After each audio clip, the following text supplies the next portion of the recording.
Good morning, students. Today we will start a new chapter, Savings in India. Firstly, what do you mean by saving? Saving is that part of income which is not consumed, rather it is kept for further generation of income or for future use. Saving क्या देखो आपने मान लो income ਆਪਾਂ ਕਹਿ ਸਕਦੇ like ਤੁਹਾਡੇ ਕੋਲ 1 lakh rupees ਨੇ ਤਾਂ ਤੁਸੀਂ ਕੀ ਕਰੋਗੇ 1 ਲੱਖ ਦੇ ਵਿੱਚੋਂ 80,000 ਸਪੋਜ਼ ਕਿ ਤੁਸੀਂ ਸਪੈਂਡ ਕੀਤੇ ਅਤੇ 20,000 ਤੁਸੀਂ ਕੀ ਕਰ ਲਏ ਸੇਵ ਕਰ ਲਏ ਤੁਹਾਡੀ ਪੋਕਟ ਮਨੀ ਹੋਗੀ ਤਾਂ ਆਪਾਂ ਇਸਨੂੰ ਕੀ ਕਹਿ ਸਕਦੇ ਹਾਂ ਸੇਵਿੰਗ ਕਹਿ ਸਕਦੇ ਹਾਂ। Saving is a function of income and rate of interest. ਹੁਣ ਤੁਸੀਂ ਕਿਤੇ ਵੀ ਸੇਵ ਕਰ ਰਹੇ ਤੁਸੀਂ ਇਹ ਤਾਂ ਨਹੀਂ ਹੈਗਾ ਵੀ ਸਿਰਫ ਉਹੀ ਅਮਾਊਂਟ ਤੁਹਾਨੂੰ ਰਿਟਰਨ ਦੇ ਵਿੱਚ ਤੁਹਾਨੂੰ ਕੀ ਮਿਲੇਗਾ ਪਲੱਸ ਰੇਟ ਆਫ ਇੰਟਰਸਟ ਮਤਲਬ ਤੁਹਾਨੂੰ ਐਕਸਟਰਾ ਅਮਾਊਂਟ ਮਿਲੇਗੀ ਇੰਟਰਸਟ ਦੀ। Savings are directly linked with income. If income is high savings are high. ਜੇ ਤੁਹਾਡੀ ਇਨਕਮ ਹਾਈ ਹੈ ਤੁਹਾਡੀ ਸੇਵਿੰਗਸ ਵੀ ਕੀ ਨੇ ਹਾਈ ਨੇ। Saving also have a positive correlation with rate of interest. If rate of interest is high savings will be high. ਹੁਣ ਦੇਖੋ ਤੁਸੀਂ ਕਿਸੇ ਬੈਂਕ ਦੇ ਵਿੱਚ ਰੱਖਿਆ ਜਾਂ ਤੁਸੀਂ ਕਿਤੇ ਸਿਕਿਉਰਿਟੀਜ਼ ਦੇ ਵਿੱਚ ਇਨਵੈਸਟ ਕੀਤਾ ਤੁਹਾਡੀ ਜਿਹੜੀਆਂ ਸੇਵਿੰਗਸ ਨੇ ਡਾਇਰੈਕਟ ਕਿਸ ਨਾਲ ਲਿੰਕ ਹੋਣਗੀਆਂ ਤੁਹਾਡੇ ਰੇਟ ਆਫ ਇੰਟਰਸਟ ਨਾਲ। ਜੇ ਤੁਹਾਨੂੰ ਰੇਟ ਆਫ ਇੰਟਰਸਟ ਕੀ ਮਿਲ ਰਿਹਾ ਲੋ ਮਿਲ ਰਿਹਾ ਤਾਂ ਤੁਹਾਡੀ ਸੇਵਿੰਗਸ ਵੀ ਕੀ ਹੋਣਗੀਆਂ ਲੋ ਹੋਣਗੀਆਂ ਕਿਉਂਕਿ ਤੁਹਾਡੀ ਜਿਹੜੀ ਅਮਾਊਂਟ ਹੈ ਇਨਵੈਸਟਮੈਂਟ ਉਹ ਡੇ ਟੂ ਡੇ ਇਨਕਰੀਜ਼ ਨਹੀਂ ਹੋ ਰਹੀ ਕਿਉਂਕਿ ਤੁਹਾਨੂੰ ਰੇਟ ਆਫ ਇੰਟਰਸਟ ਜਿਹੜਾ ਬਹੁਤ ਘੱਟ ਅਮਾਊਂਟ ਦੇ ਵਿੱਚ ਮਿਲ ਰਿਹਾ ਉਸ ਇਨਵੈਸਟਮੈਂਟ ਦੇ ਉੱਤੇ। ਦੈਨ ਨੈਕਸਟ ਟੋਪਿਕ ਹੈ ਆਪਣੇ ਕੋਲ ਫੈਕਟਰਸ ਅਫੈਕਟਿੰਗ ਸੇਵਿੰਗਸ। ਕਿਹੜੇ ਫੈਕਟਰਸ ਨੇ ਜਿਹੜੇ ਅਫੈਕਟ ਕਰਦੇ ਨੇ ਸੇਵਿੰਗਸ ਨੂੰ। First is subjective other is objective. ਹੁਣ ਦੇਖੋ ਸਬਜੈਕਟਿਵ ਦੇ ਵਿੱਚ ਜਦੋਂ ਵੀ ਕਦੇ ਵਰਡ ਸਬਜੈਕਟਿਵ ਆ ਜਾਣਾ ਤਾਂ ਆਪਾਂ ਕੀ ਕਹਿ ਸਕਦੇ ਵੀ ਕੁਆਲੀਟੇਟਿਵ। ਠੀਕ ਹੈ ਚੀਜ਼ ਕੀ ਹੈ ਕੁਆਲੀਟੇਟਿਵ ਹੈ ਜਾਂ ਆਪਾਂ ਕਹਿ ਸਕਦੇ ਹਾਂ ਪੋਜ਼ੀਟਿਵਿਜ਼ਮ ਹੈ। ਠੀਕ ਹੈ ਪੋਸਟ ਪੋਜ਼ੀਟਿਵਿਜ਼ਮ ਨਹੀਂ ਹੈਗੀ। ਸਬਜੈਕਟਿਵ ਦੇ ਵਿੱਚ ਕੀ ਆ ਜਾਂਦੇ ਇੰਡੀਵਿਜੂਅਲ ਵਾਈਸਨੈਸ ਆ ਜਾਂਦੀ ਹੈ ਮਤਲਬ ਹਰ ਇੱਕ ਦੇ ਅਲੱਗ ਪੁਆਇੰਟ ਕਿਉਂਕਿ ਕਦੇ ਵੀ ਜਿਹੜੇ ਦੋ ਇੰਡੀਵਿਜੂਅਲ ਪਰਸਨ ਨੇ ਉਹਨਾਂ ਦੀ ਆਪਾਂ ਕਹਿ ਸਕਦੇ ਵੀ ਥਿੰਕਿੰਗ ਪੁਆਇੰਟ ਕਦੇ ਵੀ ਇਕੁਅਲ ਨਹੀਂ ਹੁੰਦਾ ਅਤੇ ਇਸ ਦੇ ਵਿੱਚ ਕੀ ਆ ਜਾਂਦੀ ਹੈ ਇੰਡੀਵਿਜੂਅਲ ਬਾਇਸਨੈਸ ਆ ਜਾਂਦੀ ਹੈ। ਤਾਂ ਫਸਟ ਆਪਣੇ ਕੋਲ ਕੀ ਹੈ subjective factors. Individual factors first is unforeseen emergencies. It is quite clear that future is always uncertain. Saving will be more if people are more concerned about present and vice versa. ਆਪਾਂ ਨੂੰ ਪਤਾ ਵੀ future ਹੈ ਜਿਹੜਾ ਆਪਾਂ ਇਸਨੂੰ ਕਦੇ ਵੀ predict ਨਹੀਂ ਕਰ ਸਕਦੇ ਹੈਗੇ ਤਾਂ ਜਦੋਂ ਆਪਣੀਆਂ ਸੇਵਿੰਗਸ ਨੇ ਜਿਹੜੀਆਂ ਉਹ ਜ਼ਿਆਦਾ ਕਦੋਂ ਹੋਣਗੀਆਂ ਜਦੋਂ ਲੋਕ ਕੀ ਨੇ ਜ਼ਿਆਦਾ ਪ੍ਰੈਜੈਂਟ ਬਾਰੇ ਕੀ ਨੇ ਅਵੇਅਰ ਨੇ। ਠੀਕ ਹੈ ਕਿਉਂਕਿ ਅਨਫੋਰਸੀਨ ਜਿਹੜੇ ਚੇਂਜਸ ਨੇ ਇਹ ਕੀ ਹੁੰਦੇ ਨੇ ਇਹ ਇੱਕ ਤਰ੍ਹਾਂ ਦੀ ਬਾਇਸਨੈਸ ਕ੍ਰੀਏਟ ਕਰ ਦਿੰਦੇ ਕਿ ਕਿਉਂਕਿ ਆਪਣੇ ਕੰਟਰੋਲ ਦੇ ਵਿੱਚ ਨਹੀਂ ਹੁੰਦੇ। ਜਿਵੇਂ ਆਪਾਂ ਕਹਿੰਦੇ ਨਾ ਵੀ ਇੱਕ ਸਿਸਟਮੈਟਿਕ ਰਿਸਕ ਹੁੰਦਾ ਇੱਕ ਅਨਸਿਸਟਮੈਟਿਕ ਰਿਸਕ ਹੁੰਦਾ।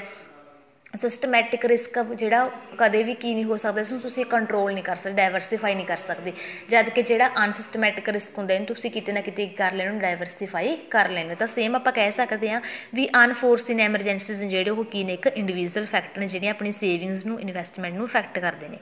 ਸੈਕਿੰਡ ਕੀ ਹੋ ਗਿਆ in large future income. People consume less and save more with the view to invest their savings and earn more wealthy they may lend it with the view to earn interest and appreciation. ਆਪਾਂ ਨੂੰ ਪਤਾ ਹੈ ਵੀ ਲੋਕ ਨੇ ਜਿਹੜੇ ਉਹ ਘੱਟ consume ਕਰਦੇ ਨੇ ਕਿਉਂਕਿ ਉਹਨਾਂ ਨੂੰ ਕੀ ਹੁੰਦਾ ਵੀ ਆਪਾਂ ਇਹਨੂੰ ਫਿਊਚਰ ਦੇ ਲਈ ਕੀ ਕਰੀਏ ਜ਼ਿਆਦਾ ਤੋਂ ਜ਼ਿਆਦਾ ਇਨਵੈਸਟ ਕਰੀਏ। ਠੀਕ ਹੈ ਤਾਂ ਉਹ ਕੀ ਕਰਨਗੇ ਜੇ ਤੁਹਾਡੇ ਕੋਲ ਪੈਸਾ ਕਿ ਤੁਸੀਂ ਕਿਸੇ ਨੂੰ ਕੀ ਦਓਗੇ ਉਧਾਰ ਦੇ ਦੋਗੇ ਲੈਂਡ ਦੇ ਦੋਗੇ ਹੈ ਨਾ ਤੁਹਾਨੂੰ ਕੀ ਹੈਗਾ ਰਿਟਰਨ ਦੇ ਵਿੱਚ ਇੰਟਰਸਟ ਹੈਗਾ ਇਹ ਤੁਹਾਨੂੰ ਕੀ ਕਰਦਾ ਐਪਰੀਸੀਏਟ ਕਰਦਾ ਜਿੰਨੀ ਜ਼ਿਆਦਾ ਤੁਹਾਡੀ ਇਨਵੈਸਟਮੈਂਟ ਵਧੀ ਜਾਏਗੀ ਤੁਸੀਂ ਓਨਾ ਜ਼ਿਆਦਾ ਹੋਰ ਜਿਹੜਾ ਅਮਾਊਂਟ ਆਪਣੀ ਉਧਾਰ ਦਿੰਦੇ ਰਹਿੰਦੇ ਹੋ। Next point is economic independence. ਕਈ ਲੋਕਾਂ ਨੂੰ ਕੀ ਹੁੰਦਾ ਵੀ ਜੇ ਆਪਾਂ ਅੱਜ ਸੇਵ ਕਰਾਂਗੇ ਹੈ ਨਾ ਤਾਂ ਆਪਾਂ ਨੂੰ ਕੱਲ੍ਹ ਨੂੰ ਇਨ ਕੇਸ ਜ਼ਰੂਰਤ ਪੈਂਦੀ ਹੈ ਪੈਸੇ ਦੀ ਤਾਂ ਆਪਾਂ ਕੀ ਹੋਈਏ ਇੰਡੀਪੈਂਡੈਂਟ ਹੋਈਏ ਆਪਾਂ ਨੂੰ ਕਿਸੇ ਤੋਂ ਬੋਰੋ ਨਾ ਕਰਨਾ ਪਵੇ।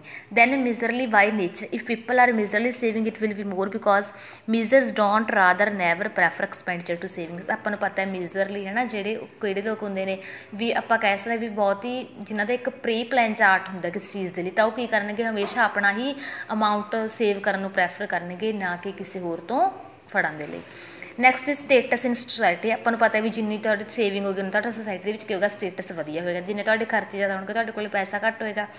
ਆਕਿਊਪੇਸ਼ਨਲ ਮੋਟਿਵ ਆਕਿਊਪੇਸ਼ਨਲ ਕੀ ਹੈ ਦੇਖੋ ਜੇ ਤੁਹਾਡੇ ਕੋਲ ਅਮਾਊਂਟ ਹੈ ਤੁਸੀਂ ਉਹਨੂੰ ਕਿਤੇ ਨਾ ਕਿਤੇ ਕੀ ਕਰੋ ਕੋਈ ਆਪਣਾ ਬਿਜ਼ਨਸ ਕੋਈ ਪ੍ਰੋਫੈਸ਼ਨ ਵੀ ਸੈਟ ਆਊਟ ਕਰ ਸਕਦੇ ਹੋ। When people start new occupations they have tendencies to save more in order to meet future occupation demand and uncertains. ਕਿਉਂਕਿ ਤੁਹਾਡੇ ਕੋਲ ਅਮਾਊਂਟ ਹੈ ਤੁਸੀਂ ਕੀ ਕੀਤਾ ਕੋਈ ਬਿਜ਼ਨਸ ਸਟਾਰਟ ਕੀਤਾ ਤਾਂ ਤੁਸੀਂ ਕੀ ਸੋਚੋਗੇ ਮੇਰੇ ਕੋਲ ਜ਼ਿਆਦਾ ਤੋਂ ਜ਼ਿਆਦਾ ਸੇਵਿੰਗਸ ਹੋਣੇ ਚਾਹੀਦੇ ਤਾਂ ਕਿ ਜੇ ਮੈਨੂੰ ਆਪਣੀ ਬਿਜ਼ਨਸ ਦੇ ਲਈ ਪੈਸੇ ਜ਼ਰੂਰਤ ਪਵੇ ਕਿਸੇ ਤੋਂ ਬੋਰੋ ਨਾ ਕਰਨੇ ਪੈਣ। Next is business factors. It is only individual but business institutions who wish to save more. Business ਜਿਹੜਾ ਫੈਕਟਰ ਹੈ ਉਹ ਤਾਂ ਇੱਕ ਮੋਸਟ ਇੰਪੋਰਟੈਂਟ ਫੈਕਟਰ ਜਿਹੜਾ ਅਫੈਕਟ ਕਰਦਾ। Then expansion of business. ਤੁਹਾਡਾ ਮੰਨ ਲਓ ਪਹਿਲਾਂ ਇੱਕ ਕਲੋਥ ਦਾ ਬਿਜ਼ਨਸ ਸੀ ਹੁਣ ਤੁਹਾਨੂੰ ਨਾਲ ਕੋਈ ਇੱਕ ਸਟੀਲ ਬਿਜ਼ਨਸ ਲਗਾ ਲਿਆ ਤੁਹਾਡਾ ਕੀ ਹੋ ਗਿਆ ਬਿਜ਼ਨਸ ਐਕਸਪੈਂਡ ਹੋ ਗਿਆ ਤਾਂ ਤੁਹਾਨੂੰ ਇਨਵੈਸਟਮੈਂਟ ਵੀ ਜ਼ਿਆਦਾ ਜ਼ਰੂਰਤ ਪਏਗੀ। ਜਾਂ ਫਿਰ ਮੋਡਰਨਾਈਜੇਸ਼ਨ ਦੇਖੋ ਨਿਊ ਟੈਕਨੀਕਸ ਨਿਊ ਮਸ਼ੀਨਸ ਤੁਹਾਡੇ ਨਿਊ ਆਪਾਂ ਕਹਿ ਸਕਦੇ ਵੀ ਸਟਾਰਟਅਪ ਆਪਾਂ ਕਹਿ ਸਕਦੇ ਟੈਕਨੀਕਸ ਆ ਰਹੀਆਂ ਨੇ ਤਾਂ ਇਸ ਨਾਲ ਤੁਹਾਨੂੰ ਕੀ ਹੋਏਗੀ, ਜ਼ਿਆਦਾ ਅਮਾਊਂਟ ਜ਼ਰੂਰਤ ਪਵੇਗੀ। ਦੈਨ ਪ੍ਰੈਫਰੈਂਸ ਫਾਰ ਲਿਕੁਇਡਿਟੀ, ਲਿਕੁਇਡਿਟੀ ਕਦੋਂ ਹੁੰਦੀ ਹੈ, ਜਦੋਂ ਤੁਹਾਡੇ ਕਰੰਟ ਐਸੈਟਸ ਜ਼ਿਆਦਾ ਅਮਾਊਂਟ ਦੇ ਵਿੱਚ ਹੋਣ। ਜਦੋਂ ਤੁਸੀਂ ਕਰੰਟ ਐਸੈਟਸ ਨੂੰ ਵੇਚ ਕੇ ਵੱਧ ਤੋਂ ਵੱਧ ਕੀ ਕਰ ਸਕੋ, ਕਰੰਟ ਐਸੈਟਸ ਕਿਹੜੇ ਹੁੰਦੇ, ਲਾਈਕ BR, ਡੈਟਰ, ਕੈਸ਼, ਇਨਵੈਂਟਰੀਜ਼, ਠੀਕ ਹੈ, ਇਹਨਾਂ ਨੂੰ ਤੁਸੀਂ ਵੇਚ ਕੇ ਕਦੋਂ ਵੀ ਪੈਸਾ ਜਿਹੜਾ ਉਹ ਲੈ ਸਕਦੇ ਹੋ। Next is objective factors, objectives ਹੋ ਗਏ ਦੇਖੋ ਵੇਜਸ, ਜੇ ਵੇਜਸ ਲੈਵਲ ਹਾਈ ਹੈ ਤੁਹਾਡੀ ਸੇਵਿੰਗਸ ਵੀ ਕੀ ਹੋਣਗੇ, ਮਤਲਬ ਤੁਹਾਡੀ ਇਨਕਮ ਜ਼ਿਆਦਾ ਹੈ, ਠੀਕ ਹੈ, ਤੁਹਾਨੂੰ ਕਿਤੋਂ ਸੈਲਰੀ ਵੇਜਸ ਜ਼ਿਆਦਾ ਮਿਲ ਰਹੇ ਨੇ ਤਾਂ ਤੁਹਾਡੀ ਸੇਵਿੰਗਸ ਵੀ ਜ਼ਿਆਦਾ ਹੋਣਗੀਆਂ। Next is changes in money income, with increase in income after meeting basic needs people save out of their increased income. ਕਦੋਂ ਕੀ ਹੁੰਦਾ, ਤੁਸੀਂ ਦੇਖੋ ਆਪਣੇ 5 ਬੇਸਿਕ ਨੀਡਸ ਹੁੰਦੇ ਨੇ, ਫਿਜ਼ੀਕਲ, ਸਾਈਕੋਲੋਜੀਕਲ, ਹੈ ਨਾ, ਜਾਂ ਫਿਰ ਆਪਾਂ ਕਹਿ ਸਕਦੇ ਹਾਂ ਵੀ safety, social needs, self esteem needs, ਇਹ ਸਾਰੀਆਂ ਫੁੱਲਫਿਲ ਇੱਕ ਇੰਡੀਵਿਜੂਅਲ ਪਰਸਨ ਨੂੰ ਕੀ ਹੁੰਦਾ ਵੀ ਮੇਰੀਆਂ ਫੁੱਲਫਿਲ ਹੋਣ। ਉਸ ਤੋਂ ਬਾਅਦ ਆਪਾਂ ਕੀ ਕਰਾਂਗੇ, ਸੇਵਿੰਗ ਕਰਾਂਗੇ। Then windfall gain and loss, ਠੀਕ ਹੈ, changes in distribution of income, income the distribution ਦੇ ਵਿੱਚ ਵੀ ਬਹੁਤ ਇਫੈਕਟ ਪੈਂਦਾ ਸੇਵਿੰਗਸ ਦੇ ਨਾਲ, ਠੀਕ ਹੈ। ਜਾਂ ਫਿਰ ਐਕਸਪੈਕਟੇਸ਼ਨਸ, ਤੁਹਾਨੂੰ ਕੀ ਲੱਗ ਰਿਹਾ ਵੀ ਕਿ ਇਨ ਕੇਸ ਫਿਊਚਰ ਦੇ ਵਿੱਚ ਕੀ ਹੋਣੇ ਨੇ, ਪ੍ਰਾਈਸਿਸ ਰਾਈਜ਼ ਅਪ ਹੋਣੇ ਨੇਗੇ, ਤਾਂ ਇਸ ਅਕੋਰਡਿੰਗ ਤੁਸੀਂ ਚੱਲ ਪੈਂਦੇ ਹੋ। ਡੀਮੋਨਸਟ੍ਰੇਸ਼ਨ ਇਫੈਕਟ ਹੋ ਗਿਆ ਕਿ ਰਿਚ ਐਂਡ ਪੂਅਰ ਦੇ ਵਿੱਚ, ਹੁਣ ਦੇਖੋ ਪਿੱਛੇ ਹੀ ਆਇਆ ਆਪਣਾ ਡੀਮੋਨਸਟ੍ਰੇਸ਼ਨ ਇਫੈਕਟ, ਇਹਦੇ ਨਾਲ ਵੀ ਕਿੰਨੇ ਜ਼ਿਆਦਾ ਲੋਕਾਂ ਦੀ ਸੇਵਿੰਗਸ 'ਤੇ ਇਫੈਕਟ ਪਿਆ। ਪਾਪੂਲੇਸ਼ਨ, ਕਿਉਂਕਿ ਜਿੰਨੀ ਜ਼ਿਆਦਾ ਪਾਪੂਲੇਸ਼ਨ ਹੋਏਗੀ ਉਨੀ ਜ਼ਿਆਦਾ ਕਿਉਂਕਿ ਤੁਹਾਡੀ ਸੇਵਿੰਗਸ ਜਿਹੜੀਆਂ ਉਹ ਘੱਟ ਹੋਣਗੀਆਂ।